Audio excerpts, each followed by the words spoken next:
Episode 7 with Suman Damera. Suman versus Human.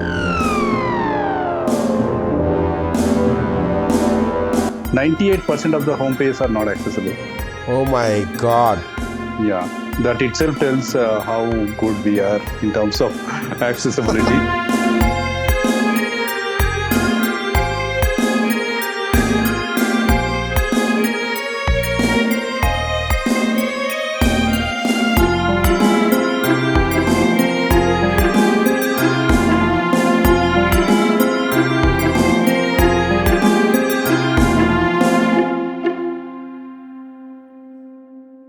Good evening, Suman Damera.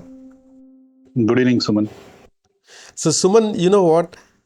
Today's episode is not like a regular episode because this is not Suman versus Human. This is Suman versus Suman. Yeah, So, I'm pretty excited about it. true. Even I'm excited. So, Suman, you are a software professional working with a corporate, and the kind of struggle you have gone through in your life is not easy thing because there was a lot of pain behind your success. There was a lot of hard work behind your success. There was a lot of dedication behind your success. And eventually, I would like to unwrap all of those things.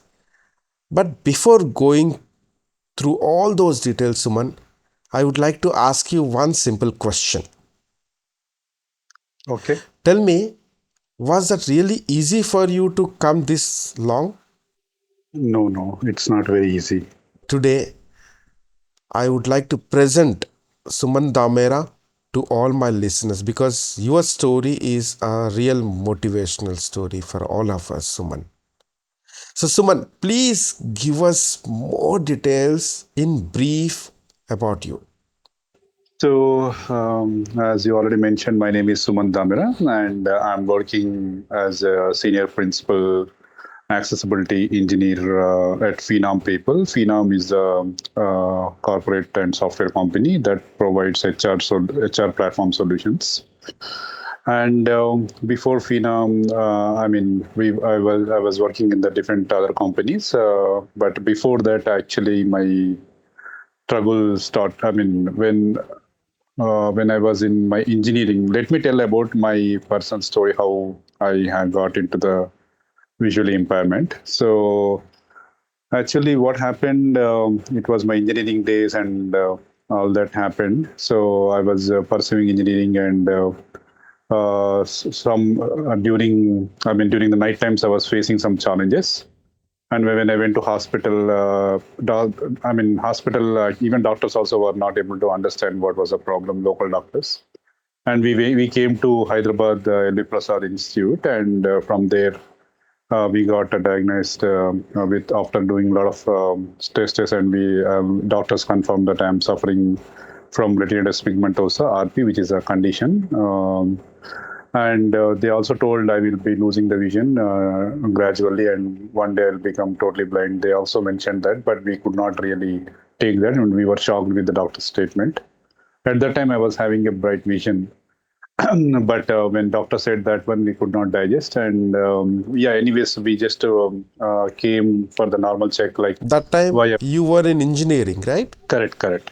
And after, when I went to the hospital, my vision was bright, and I was only having the problem in the night times. And so even doctor said you would lose a vision or something like that, but we could not really believe that, and we just went, and I was continuing my studies. And as doctor said, from third year of engineering, actually I started losing the vision gradually. And after that, within 1 year span of time, I lost my entire vision. Now I'm left with light perception. After that, I tried different places to get my vision back, and I did all the pujas also. All that things also I did, but there is no use. So I like that I was actually spending like half year or 1 year, 6 months or 1 year, and after that I lost the hope on the vision, and I was thinking like, okay, what should I do? I was sitting my in my home idle, like And how almost two about years. your studies? Like you have stopped it or you have completed that? Yeah, it was very difficult to complete because with limited vision I have, I was able to do. I was able to. I mean, I was unable to write the last year exams, but later on something, happened. The engineering was almost 4 years became 8 years, and I was unable to complete the complete engineering even till today. And that was a big depressing thing for you. Correct, correct. So because this all happened because I was not having the knowledge. I was having not having the awareness about the visually impaired. So I was sitting like 2 years and I was thinking now a visually impaired person could do nothing in their life. And so everybody, like this only will be doing. And anyways, I was the first person myself seeing visually impaired because I never saw any person who is having this problem and all that. And like that, I was struggling and I was sitting in the home for 2 years. And after 2 years, I was frustrated and I was, telling to my dad, I want to do something definitely. So then my parents came to like Hyderabad and saw some rehabilitation centers, and then they came up with some phone numbers. Then when I called National Association for the Blind Bangalore, and they said, okay, they are offering the mobility training. I don't even know what is mobility training, and they explained it, and I understood, okay, somewhat. Okay, mobility training means okay, with the help of can user, people will more navigate and independently. So I joined there, and I undergone the training, rehabilitation training, mobility training. And after that, I got little confidence, and from there itself, I learned computers. I also understood, with the help of JAWS or TalkBack, sorry, JAWS or NVDA, we can learn something with a Screen computer. We readers, can right? screen readers. So with the help of that, so I mean, person with visual impairment can lead the life independently. Also, I could understand with the help of these softwares and all that. People with visual impairment also can do the jobs and all that. I understood that, and I learned that. And after that, I was searching for the jobs, and I got into the Enable India as an employee, as a software engineer. My first job after 8 months of my complete training. So from there, 2008 November onwards, I started my career as an accessibility engineer, and from there, I went to the SAP Labs, and there also I was working as an accessibility engineer. And then from there, I went to another company like the accessibility lead, and now I'm into the company called Phenom, and I'm into the senior technical accessibility engineer, which is equivalent to the technical line, which is equivalent to the director in the normal, people management roles. Great. So now I'm pretty proud, like, I'm leading my life independently with dignity and equality. People with disabilities getting into corporate. So was that really easy thing? Initially, I was facing some challenges. Like, first thing is my role mainly on the accessibility space. So getting into corporate for me, I since it's an accessibility professional, I was learning the proper guidelines of accessibility guidelines and accessibility related technical things, and I learned that, and after that I could easily get into the jobs. When we go on online on social media, Twitter, Facebook, we see a lot of blind people shouting about accessibility, getting things accessible and stuff like that. And Correct. today, not many of the mainstream, not many really they really have no idea about uh, what actually this word accessibility is about when it comes to software or application, because we see a lot of posts and tweets online about accessibility. What exactly is accessibility about? Yeah, great question. So basically, accessibility is nothing but just providing an equal access or equal opportunity for all the users, including people with disability, on the website or digital softwares or apps. It could be any electronic communication thing. So people with disability should be able to equally access the content with their assistive technology. That is what all about accessibility. If the And site is accessible or app is accessible or any digital content is accessible, people with disabilities can access that information with the help of their assistive technology and access the things accordingly. for example, let's say Facebook. So if Facebook is not accessible, that means that people with disabilities will not be able to use or access Facebook, right? Exactly, that is correct.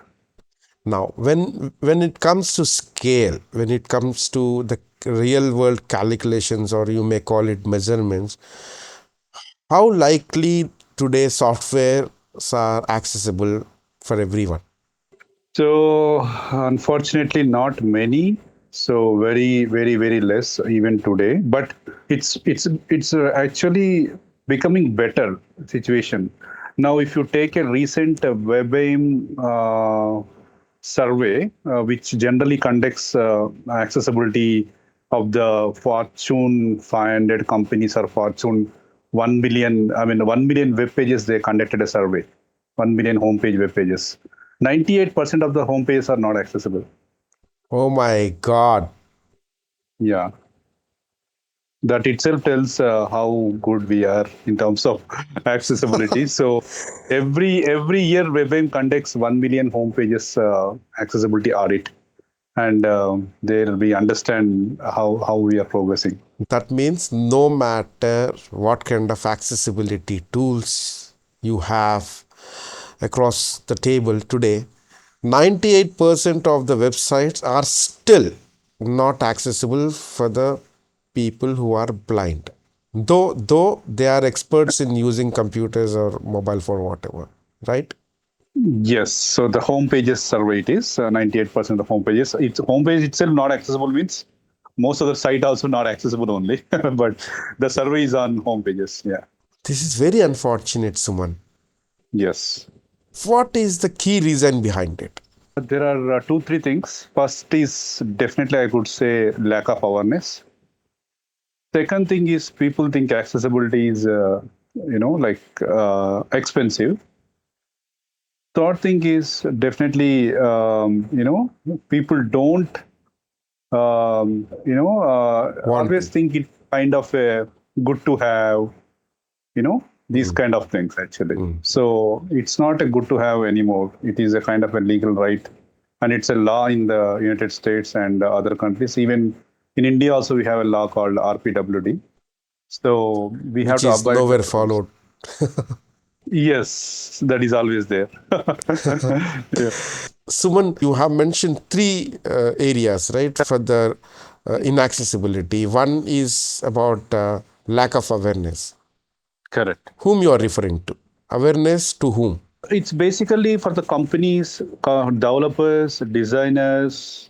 It could be even leaders, people who are in the top positions in the CEOs also should be having the awareness about accessibility. First of all, if they don't know about accessibility to the leadership, how can they propagate to the next level people? That's difficult actually. So I think it has to come from the leadership, and it has to slowly go to the other members of the organization, and then finally it comes to the developers, designers, and all that. Then it becomes accessible for the end users. What are the steps you are taking to spread awareness? Yes.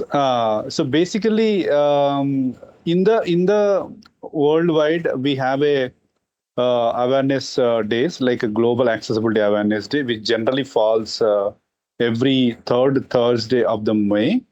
So last year it happened on the, this year it happened on the May 19th. Um, so this is one global accessibility awareness day people celebrate yearly, and also World Disability Day also generally now December 3. So even people, celebrate World Disability Day. Even in that celebrations, also people emphasize the importance of all type of accessibility. It could be digital, it could be a physical. So, but accessibility is generally awareness will take place even these two special events. But throughout the year, there are some NGOs like a Web Aim. I told you just now, like a 1 million homepage service. WebAIM is a NGO who raises awareness about accessibility across the United States and other countries. and they conduct a series of the trainings, and they conducted they raise awareness programs across the country, United States mainly.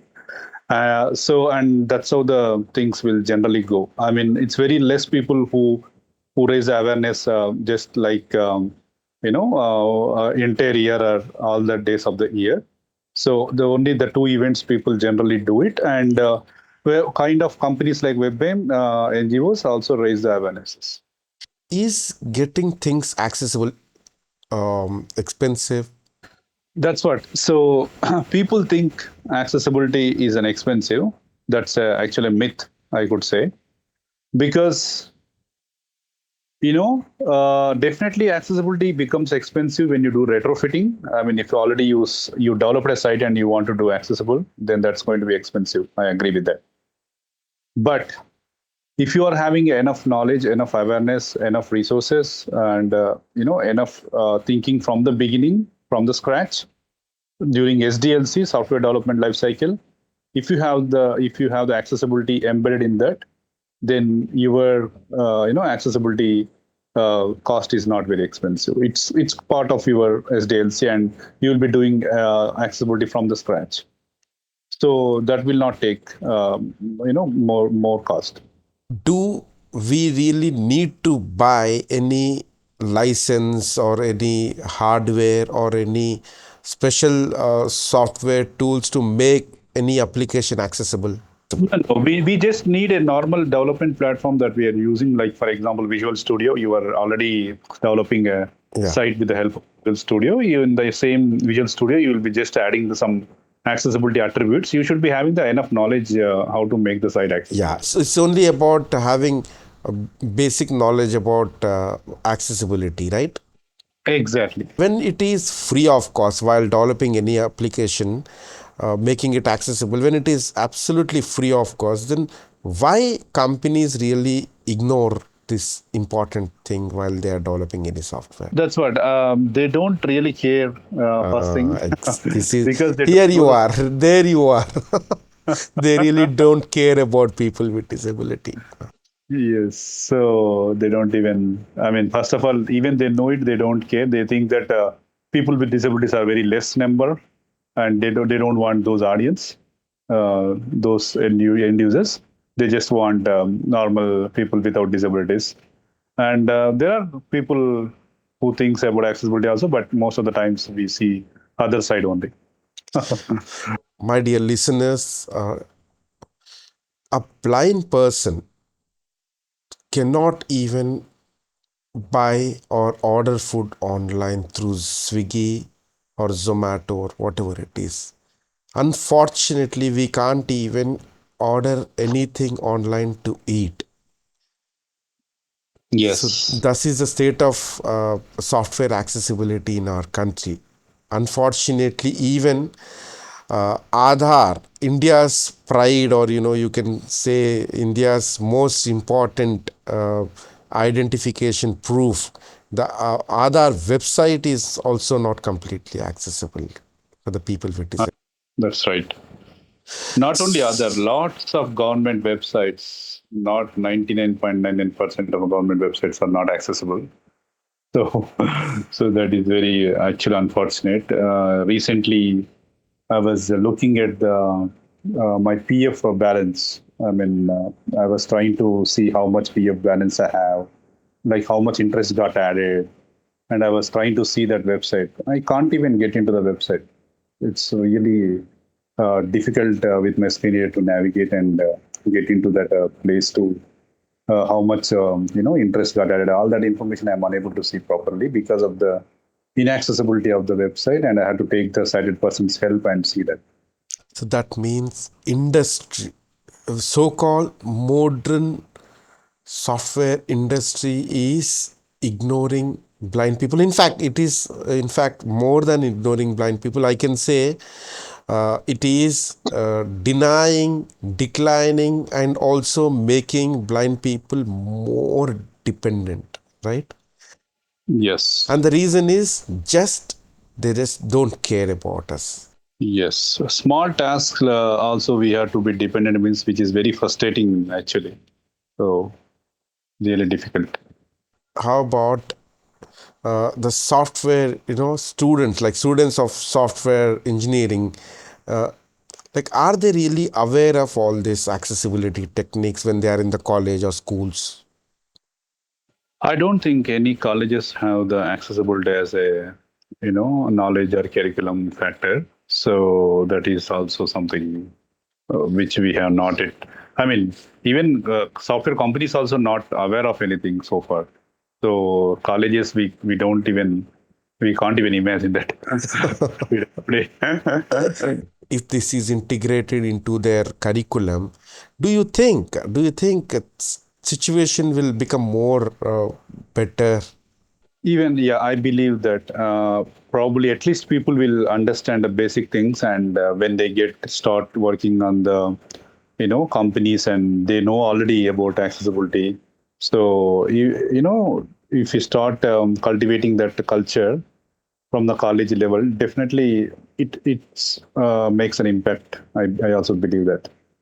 If any of my listeners are into software domain, or if any of my listeners are into technical education, like if you are a trainer or if you are a educationalist or if you are a technical college, then I strongly recommend you to please integrate, please try to give awareness to your technical students about software accessibility or application accessibility.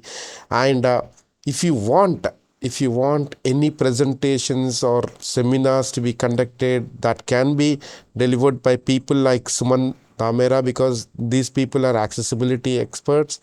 And like reaching them is really going to be a game changer for sure, because today making things accessible for everyone is very important, because ignoring this important thing is nothing less than declining a large number of people from this world. So Suman, the next question I have for you is, which are those companies we can keep them in our good books who really care about accessibility? Okay, Microsoft, I would say the first one, and Apple, and there are sites in the you know like Walmart, like Amazon, Google. yeah, Google. So these are the main sites, shopping sites we can say, like Amazon and Walmart, and entertainment sites we have like Amazon Prime Videos and Shopify.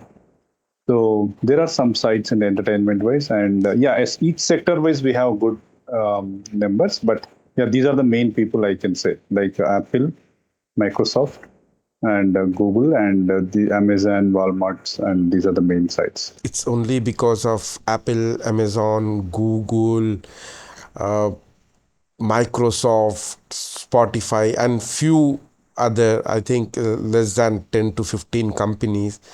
Only because of these few companies, we blind people are living very individually in this world. I mean, I can say as equal as you all guys, you all mainstream are living today. Yes. Let's come back to your personal life, Suman. Now, tell me, how supportive were your parents when you actually heard from your doctor that you may become blind permanently? Yeah, actually, first of all, we could not believe that fact at all when doctor said, and we just thought nothing would happen, and we went back to home. But while we were while I was losing the vision, I was very scared to first of all tell to my parents. There's some problem in understanding initially, because it's not very easy to accept the things. So they think, okay, if I'm not able to see, if I tell them, they'll say, "Oh, you can't see? You see properly," something like that, because they were not able to even take it. And initially, that problems happened, but after that, when I really facing problems like bumping into the things and falling down. They were really feeling bad and sad and all that, and they started. Okay, from then onwards, they never again ask me like if I say some problem, they never say like oh really or something like that. They never said. They immediately started supporting, okay, taking my hand and helping me in doing the things. That I mean, initial days were very difficult in accepting it. It took almost 2 years for me to get out of that. Yeah, but after that, I think my parents were supportive in sending the Bangalore and helping me to become independent and all that. They supported till today. And Suman, how about your marital life, your family, your children? Yeah, so I got married in 2015.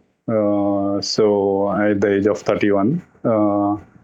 So my wife is very supportive and have one child. And my wife always encourages and helps me to, if I have any challenges, she will help, and she always there. She always says I'm there.